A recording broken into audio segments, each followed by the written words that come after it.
Oi pessoal, aqui é o Rony do Cabeceira no meu primeiro vídeo de 2024, que também vai ser o meu primeiro vídeo livre das amarras que me prendiam, chamadas também como temas do mês, que nós seguíamos até ano passado e agora não seguimos mais, então é o meu primeiro livro que eu pude escolher, eu mesmo que eu queria fazer, independente de temas, e hoje eu trouxe pra vocês aqui o meu top 10 de melhores leituras de 2023. Roda a vinheta.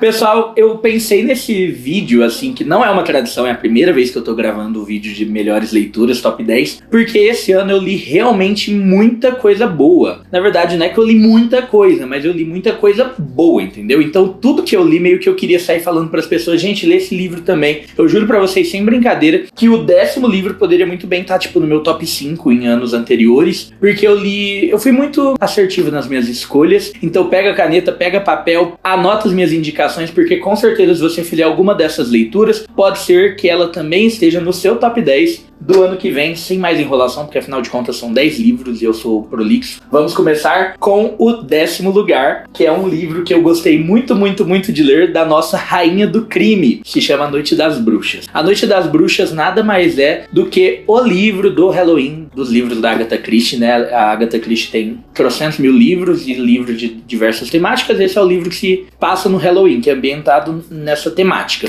Aqui na Noite das Bruxas a gente vai acompanhar uma personagem que se chama Ariadne Oliver, que é como se fosse uma espécie de Agatha Christie dos livros, porque ela basicamente é uma escritora super famosa de investigações policiais, de romances policiais, e ela está passando férias na casa de uma amiga que ela conheceu quando estava de viagem num cruzeiro, e a casa dessa amiga fica ali numa cidade pequena próxima a Londres, né, perto ali da capital da Inglaterra, e no meio dessas férias, uma das coisas que ela vai fazer com essa amiga é ajudar a organizar uma festa de Halloween para as crianças do bairro. Acontece que no meio da organização dessa festa de Halloween, uma das crianças, chamada Joyce, uma menina de 13 anos absolutamente chata, porque tem fama de ser aquelas crianças que ficam inventando história e contando mentiras para chamar a atenção dos adultos, ela fala que presenciou há muito tempo atrás um assassinato, só que ela não sabia que era porque ela ainda era muito criança para saber que era um assassinato. Ninguém dá moral nenhuma para ela, porque era óbvio que isso era uma historinha que ela estava inventando ali para chamar a atenção da Mrs. Oliver, que era uma escritora muito famosa de romances policiais, até que no dia da festa do Halloween, no dia seguinte, a Joyce é encontrada morta no meio da festa. E então a Ariadne Oliver resolve pedir ajuda ali pro seu grande amigo, né, o detetive Poirot. Se você é muito fã de Agatha, você sabe que a Ariadne Oliver é uma personagem recorrente, ela aparece em algumas histórias ali da Agatha Christie, sempre fazendo ali um collab com o Poirot, e o Poirot vai ajudá-la. Como a pista mais consistente que ele tem é a declaração polêmica que a Joyce deu na noite anterior de que ela tinha presenciado um assassinato há um tempo atrás, então assim, ele nem sabe quando, ele se agarra a essa pista para investigar ali o que aconteceu com a morte da Joyce, quem matou ela. Então ele começa a investigar, gente, dentro desse livro, um monte de crimes que aconteceram naquela cidadezinha para ver se algum desses crimes tem alguma pessoa que tem relação com alguma das pessoas que estiveram na festa e, enfim, você entendeu mais ou menos a pegada. Então é um livro muito bom. Eu li algumas opiniões de pessoas que falaram que é um livro um pouco confuso, justamente porque no meio do caminho ele começa a investigar mais de um crime, mais de uma coisa que aconteceu ali na cidade, mas no final das contas tudo se interliga, por como só a Agatha Christie sabe fazer, e é um livro que eu amei muito ler. Eu quis ler ele, gente, porque ele nem é dos mais famosos, mas eu passei essa leitura na frente das outras leituras que eu queria fazer da Agatha, porque em 2023 saiu uma adaptação cinematográfica deste livro e eu queria assistir depois de já ter lido. Por fim, eu ainda não assisti o filme, então se você assistiu me conta que se é bom ou não, mas o livro eu gostei muito e fica aqui a minha indicação de 10º lugar. Em 9º lugar, o livro que eu fui obrigado a ler pela minha amiga Bia Santana. Fala, oi Bia! Oi, gente! Hoje eu tô com plateia aqui, gente. Vai, quem tá aqui faz barulho. Uma plateia muito animada, gente. Eu tô falando de Battle Royale, se você não entendeu por que eu fui obrigado a ler esse livro. Tem tudo isso, toda essa explicação no canal, vai dar uma stalkeada na gente que uma hora você vai entender. Mas, resumidamente, Battle Royale é o livro que ficou famoso por inspirar Jogos Vorazes. E olha que engraçado, ele é de antes de Jogos Vorazes, né? Nesse livro nós vamos acompanhar o Shuya Nanahara e toda a sua turma de colégio que está passando ali por um programa do governo em que basicamente todos os alunos precisam matar uns aos outros até sobrar apenas um. Esse livro acontece em um futuro distópico onde o Japão não se chama mais Japão, se chama a República da Grande Ásia Oriental, algo do tipo, não decorei o nome do Japão futurista, mas ali o governo é completamente autoritário e foi tomado pelas forças policiais, e anualmente eles fazem esse programa, então onde as crianças do 9º ano são jogadas em uma ilha com algumas armas e apenas uma delas precisa sair viva. Por que eu coloquei esse livro em 9º lugar? Primeiro que foi um baita de um livro, né? E embora ele seja gigantesco, foi talvez o livro ou um dos que eu li mais rápido da minha pilha de livros daqui. Então se você gosta, por exemplo, de livros muito frenéticos, talvez esse seja o seu top 1 dentre os livros que eu vou mostrar por aqui. Ele é o livro que mais te instiga a querer saber o próximo capítulo, assim como o final. E é um livro que também o autor gastou muito vocabulário para fazer a gente se apegar aos personagens. Esse livro é gigantesco desse jeito, não porque ele dá muito contexto acerca do que acontecia ali no Japão, ou da revolta das pessoas, mas porque ele dá muito contexto sobre a personalidade, dá muita profundidade sobre a personalidade de cada um desses alunos, que a gente sai completamente apegado, tem um plot twist muito legal no final, e enfim, fica aqui a minha recomendação pra você que não se importa de livros um pouco mais violentos. Tá lendo, Bia? Você gostou? Ainda não. Eu comecei, olha parei só. E preciso continuar numa tacada só. Ó, você sabe que na minha pilha vai ter um livro que eu comecei, parei, voltei e virou um dos melhores.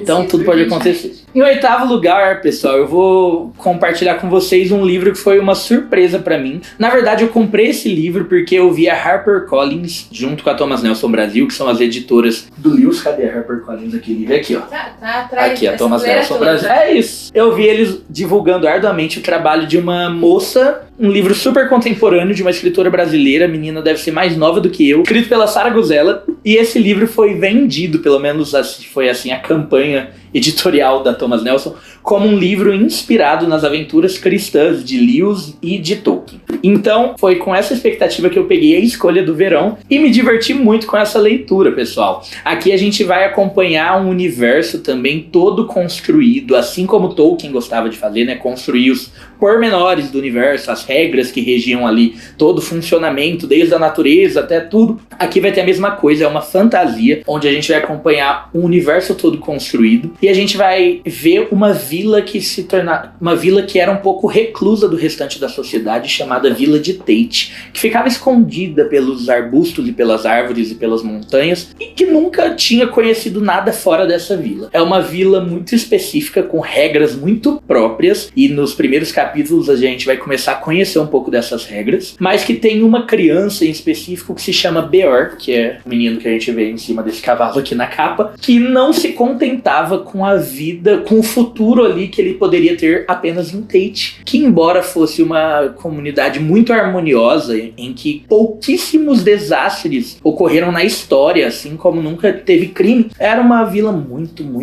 monótona. E não era isso que ele queria para essa vida, ele sempre sonhou em sair da vila e desbravar o mundão aí afora, até que um dia algo acontece que muda completamente ali a vila. A chegada de um homem estranho com um artefato mais estranho ainda, completamente desconhecido, traz para a vila de Tate pela primeira vez na história o inverno. E aqui a gente vai perceber, conforme a gente vai lendo, que as estações não têm para esse universo que a Sara criou o mesmo significado que elas têm para nós. Aqui as estações, muito pelo contrário, elas representam coisas mais lúdicas, elas trazem junto consigo, por exemplo, quando o inverno chega na vila, chegam também doenças, chegam lobos, uma espécie de animais que ela criou ali, super selvagens, e enfim, várias coisas acontecem aqui. A gente descobre até que as estações são personificadas em seres que controlam ali de certo modo e ajudam a controlar a natureza. Fica aqui a minha indicação para você que que gosta dessa pegada de livros fantásticos contemporâneos e principalmente para você que gosta também dessa pegada de livros fantásticos cristãos. Se você gosta dessas coisas, você vai gostar desse livro, porque na minha concepção ele teve muito mais acertos do que erros, embora ele teve algumas partes que eu esperava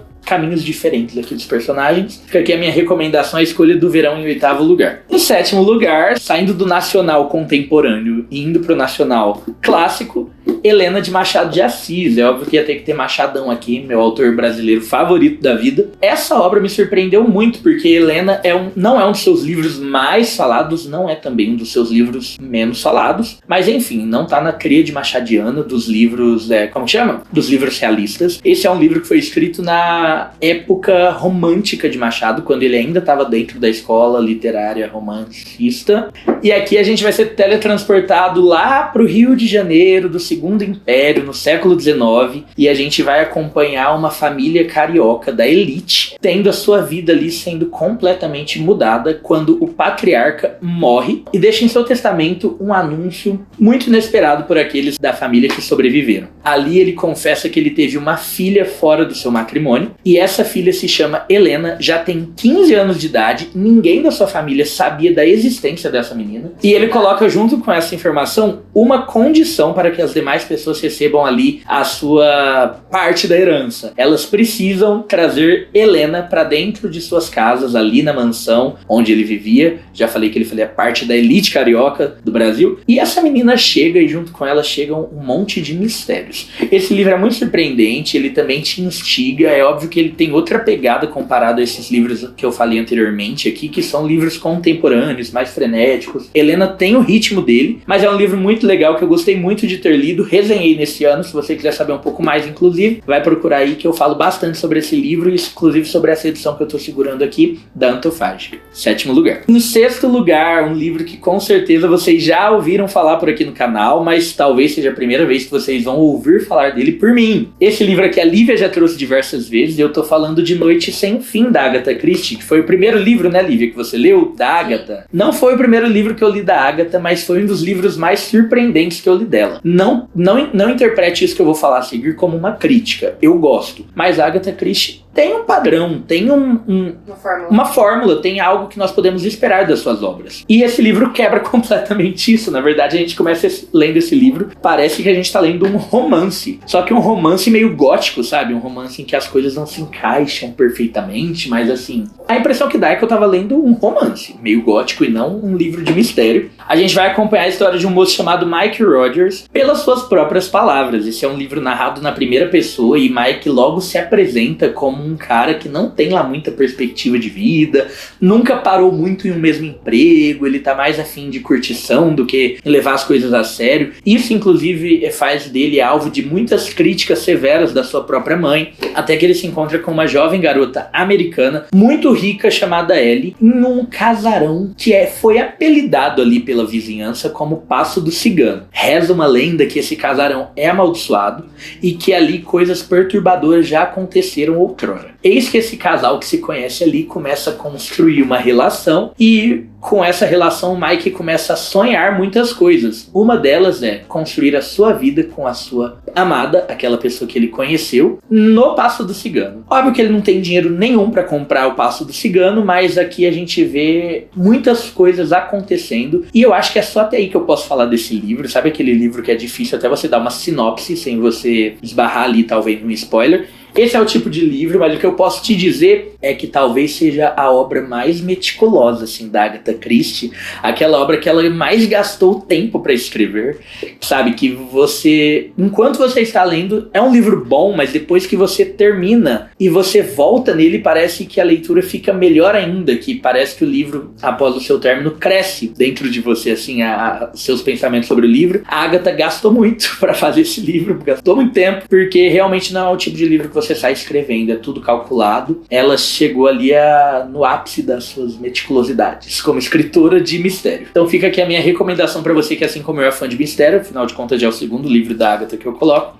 Não deixe de ler Noite Sem Fim, e se você quiser saber um pouco mais sobre ele, tem resenha aqui no canal da Lívia. Em quinto lugar, pessoal, está o primeiro livro que eu li em 2023, e o que eu posso afirmar pra vocês com todas as letras é: quando eu li esse livro, eu tinha certeza que ele estaria no meu top 3 do ano. E assim, eu me apeguei àquela ideia, sabe? E quando eu fui lendo outros livros, ele foi ficando pra trás, eu fiquei até um pouco chateado. Mas eu coloco ele aqui em quinto lugar, ainda assim fazendo um apelo. O leia. Ele pode muito bem ser o seu primeiro lugar, tranquilamente, assim, ele é um livro magnífico de bom. E eu tô falando do Homem que Era Quinta-feira, de Chesterton. É um romance alegórico que vai fazer você sentir aquele saborzinho de agridoce, sabe? E você vai ver que às vezes combina o agridoce. Combina uma mistura de coisas improváveis, porque é basicamente isso que o Chesterton vai fazer, né, literariamente falando, neste livro. Ele vai juntar ali uma ideia, né, uma proposta de trazer um livro alegórico, como eu disse, que vai fazer você ter altas reflexões profundas sobre múltiplos temas, como por exemplo teologia, política e diversas coisas, mas dentro de um romance policial em que tem os bandidos, os vilões, os mocinhos e enfim,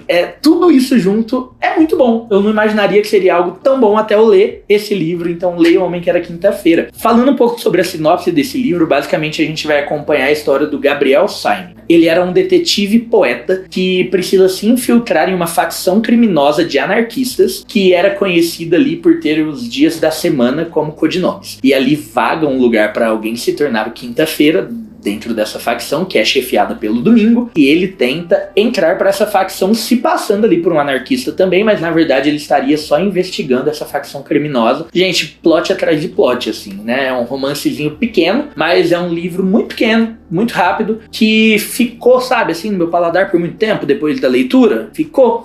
Guardei ele comigo e às vezes eu me pegava pensando e repensando sobre algumas coisas desse livro. Chesterton conseguiu fazer a façanha de fazer um livro denso, mas ao mesmo tempo frenético, porque ele era denso na quantidade de reflexões que ele propunha, mas ele era frenético na quantidade de ação, sabe, do desenrolar da história propriamente dita. É um livro que eu realmente gostei muito de ter lido e fica aqui no meu quinto lugar. Se eu falei tão bem assim de um livro que ficou em quinto lugar, é óbvio que daqui pra frente é só coisa gigante, né? Vamos lá, em quarto lugar, um livro que eu resenhei pra vocês. Vocês sabem que eu sou apaixonado pelos romances, né, vitorianos, principalmente. Eu amo a literatura britânica. Eu já sabia que eu ia gostar desse livro muito antes de eu lê-lo. Mas eu tô falando aqui de Jane Eyre, da Charlotte Brontë. Eu ainda prefiro Morro dos Ventos Vivantes, só pra constar. Mas Jane Eyre é muito legal. É um livro que a gente vai acompanhar a história da Jane. É um romance de formação, então a gente vai começar esse livro com ela muito pequenininha. E a gente vai terminar esse livro com ela já no auge da sua maturidade. E aqui, basicamente, a gente vai viver com ela os desilusões e coisas boas, mais coisas ruins do que coisas boas. E a gente vai ver ela se formando ali. Ela vai ter uma infância muito penosa, mas a maior parte do livro vai se passar quando ela tá ali uma jovem adulta, ali no auge dos seus 18, 19, 20 anos, quando ela vai pra Thornfield Hall, uma mansão, a fim de tutorar e ser ali a professora de uma menininha rica chamada Adele. Até que um dia ela conhece o seu patrão, o Sr. Rochester. E ali começa meio que um romance esquisito, afinal de contas também é um livro gótico, também não é desses romances extremamente românticos,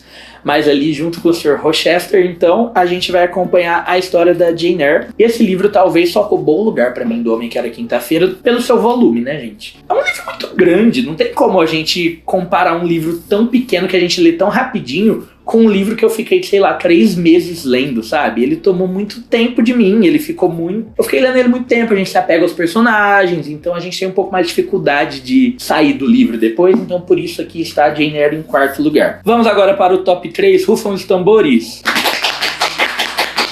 A Bia tá rindo porque tem 4, mas vocês vão entender. Gente, eu tinha feito meu top 10 de livros, assim, tava faltando uns 4 dias pra acabar o ano. Aí quando tava faltando 2 dias, eu resolvi ler um livro. E ele veio parar aqui no meu top 3. Inclusive, desculpa, Mindin Lee, você que é minha amiga, escritora de Pachinko, ele estaria em 10º lugar, mas eu saquei ele da lista porque, né, como eu disse, eu li um livro nos 2 últimos anos. Não, nos 2 últimos dias do ano. Pedro Páramo, do Juan Rúfalo. Vocês já ouviram falar? Gente, muito bom. Vocês precisam ler esse livro. Real.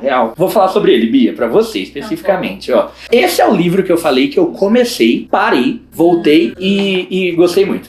que acontece? Eu comecei ele, eu acho que logo depois do Homem que Era Quinta-feira, e não funcionou pra mim, gente. Não funcionou porque eu tava naquela espécie de leitura de assim, vou ler um pouquinho por dia. Eu acho que esse não é o livro de ler um pouquinho por dia, porque você se perde. É o livro de você sentar e ler. Por isso que lendo em 2 dias, eu consegui entender ele melhor. É um livro que é difícil. Todo mundo fala que é um livro difícil, e ele é um livro extremamente renomado. Ele é o livro do México, né? Não tem um livro que seja maior do que esse no México, e eu ouso dizer que talvez não tenha um livro com mais renome que esse na América Latina. Gabriel Garcia Marques, assim, amava, se inspirava, tietava, falava pra todo mundo de Pedro Páramo. Então vamos direto pro enredo, porque eu tô falando muita propaganda e falando, mas não tô falando nada, né? Em Pedro Páramo a gente vai acompanhar um homem chamado Juan Preciado, que sai em busca do seu pai chamado Pedro Páramo logo após a morte da sua mãe.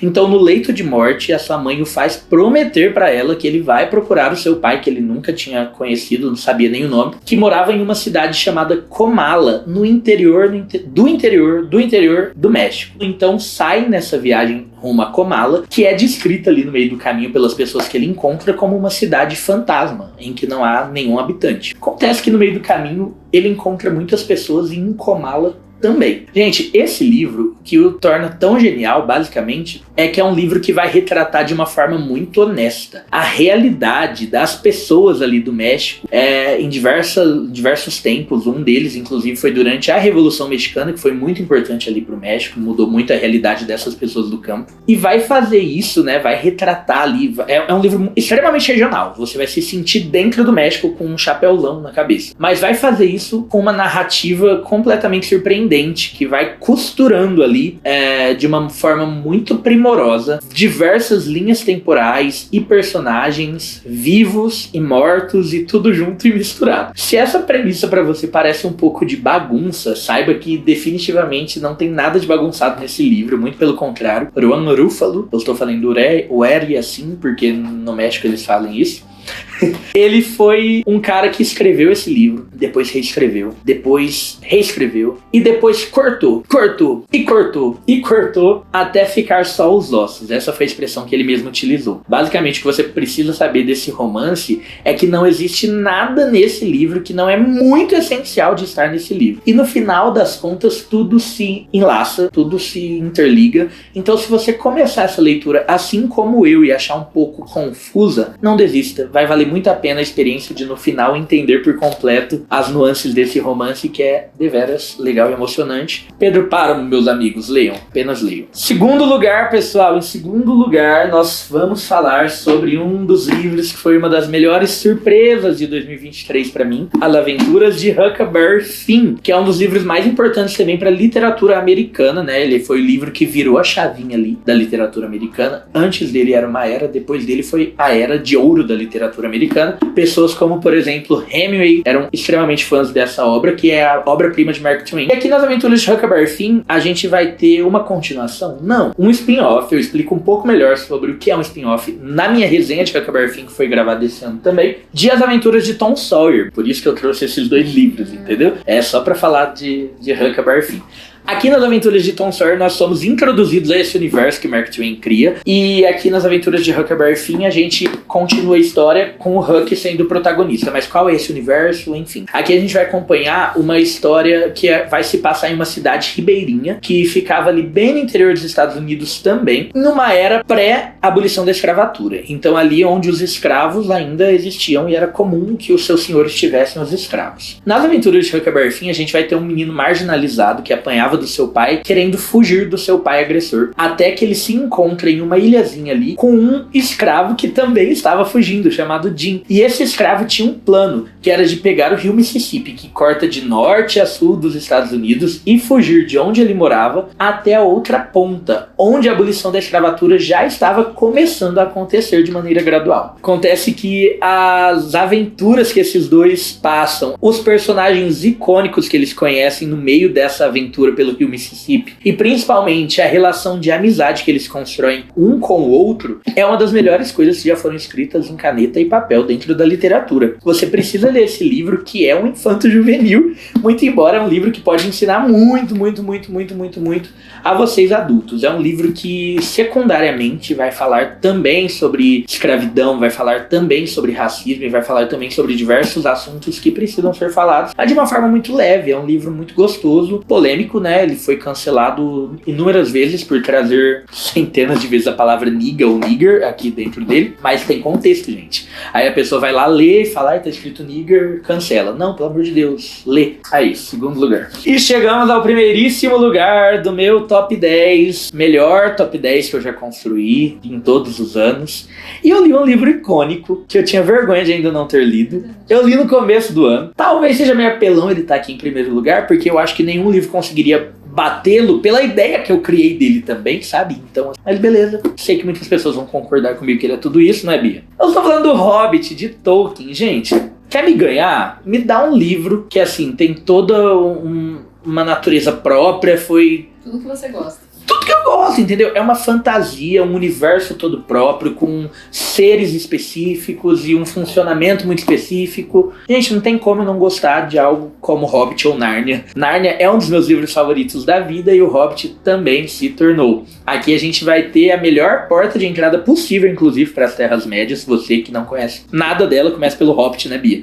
Se começar pelo Senhor dos Anéis, você pode se perder um pouco. E aqui a gente vai acompanhar a história de um Hobbit. O que é um Hobbit? Um Hobbit é um ser pesudo, baixinho, que mora numa toca e que, enfim, gosta de viver os prazeres dessa vida da melhor maneira possível, comer o que há de melhor, tomar muito chá, não fazer nada, sentar na cadeira na porta da toca e ficar olhando os vizinhos, apenas Será que isso. eu sou um Hobbit? Seria você um Hobbit? Somos todos Hobbits aqui. Até que um dia ele é desafiado, na verdade ele é enfiado em uma aventura por um mago chamado Gandalf. Acontece que Hobbits e aventuras não combinam, e a gente vai ter aqui a melhor das aventuras dos Hobbits. Ele precisa atravessar toda a Terra-média e ir até a Montanha Solitária, acompanhado de um bando de anões, para pegar de volta um ouro que fora roubado dos anões e que estava guardado por um dragão gigantesco e, enfim, terrível chamado Smaug. Essa é basicamente a premissa de O Hobbit, mas o que torna esse livro tão legal, talvez pra mim, seja o desenvolvimento dos personagens. A gente tem ali todo o Bilbo Bolseiro, que é o Hobbit protagonista, se desenvolvendo de uma maneira que não soa forçada. Ele não perde a sua essência. Ele não era um Hobbit que até ontem tinha medo de tudo e do nada passa a ser o maior aventureiro do mundo. Não, a gente consegue entender como as coisas ali vão mudando e como ele mostra uma outra faceta dele e não muda de personalidade. Outra coisa que eu gosto muito, e talvez a principal coisa que eu gosto muito, é a consistência desse universo todo que Tolkien cria aqui, e que isso mostra pra gente que não é uma história inventada por amadores, né? Isso aqui realmente é uma coisa de escritor, e escritor bom, que precisa ser para conseguir construir um universo com essa magnitude, um universo muito inspirado em histórias medievais. Se você gosta dessa pegada, leia O Hobbit. E é isso, é outro livro que já foi muito falado por aqui, pela Bia principalmente, em diversas ocasiões. Ela já fez até livro versus filme. E fica aqui o meu top 10. E o seu? Qual que é o seu top 10 de 2023? Tá muito tarde pra falar de 2023? Se não, fala aqui pra gente, deixa nos comentários e deixa aqui também quais desses livros aqui você gostou. Tchau, tchau e até o próximo vídeo.